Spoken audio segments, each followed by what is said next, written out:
আমার বড় বউ স্কুলে পড়াকালীন সে একদিন অজ্ঞান হয়ে যায়। তারপরে তার স্যার ম্যাডামরা তাকে হাসপাতালে ভর্তি করায় এবং জিজ্ঞেস করে ডক্টরকে যে ওর কি সমস্যা হয়েছে।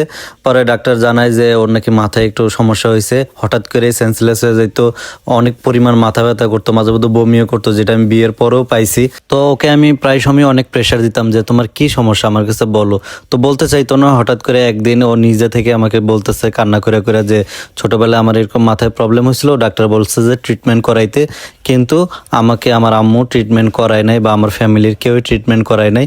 মানে ওর স্যার ম্যাডামরা ওর ফ্যামিলিকে মানে জানাইছিল আর কি, ফ্যামিলি বলতে ওর আম্মুকে এবং ওর আব্বুকে হয়তো জানাইছিল।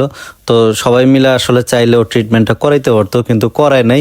মানে ওই যে বোঝেন না, আগের কালের লোক ছিল, ওকে ভিটামিন ওষুধ অমুক তমুক খাওয়াই দিত, বলতো এগুলো কোনো সমস্যা নাই। তো কেন করাই নাই সেটা আসলে বলতে পারবো না। তবে বিয়ের পর থেকে আসলে ওর প্রতি যে পরিমাণ অবহেলা আমি দেখছি, যেটা আমার কাছে প্রচুর পরিমাণ খারাপ লাগতো, যে ওকে একটু অন্যরকম ভাবে অবহেলা করতো। 4 ভাই বোনের মধ্যে ও কিন্তু সবার ছোট।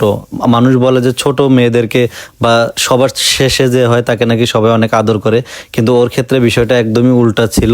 ওকে আসলে ওইরকম ভাবে কেউ ট্রিটমেন্ট করায় নাই, মানে গুরুত্ব দেয় নাই। ডাক্তার বলছে, স্যারেরা বলছে, তারপরেও গুরুত্ব দেয় নাই।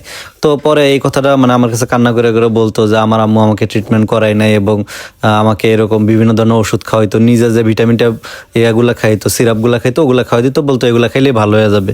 অথচ ওর আম্মুর কিন্তু 10টা 12টা গরু ছিল এবং ও অনেক পরিমাণ দুধ বিক্রি করতো এবং টাকা পয়সা কিন্তু কোনো দিক দিয়ে কমতি ছিল না। হ্যাঁ, এখনও তার ব্যাংকে লাখ লাখ টাকা রয়েছে, কিন্তু তারপরও মেয়ের চিকিৎসা করায় না। আসলে এই জিনিসটা শোনার পরে আমারও খারাপ লাগছে, কিন্তু যে সময়টা আমার কাছে বলছে আসলে সেই সময়টা আমিও তো অনেক মানে নিজেও অনেক গরিব ছিলাম এবং ঠিকঠাক মতো যে চিকিৎসা করবো ওইরকম হাতের টাকাও ছিল না। তবে আমি ওকে বলছিলাম যে যদি কখনো আমার হাতে টাকা পয়সা হয়, ইনশাল্লাহ তোমার মাথার ট্রিটমেন্টটা আমি করব। এই জন্যই মূলত ওকে কিন্তু আজকে আমরা সিটি স্ক্যান করাইতে আনছি। তো অনেকদিন ধরে বলতেছিলাম যে যাবো প্ল্যানিং করে আসলে যাইতে পারতেছিলাম না।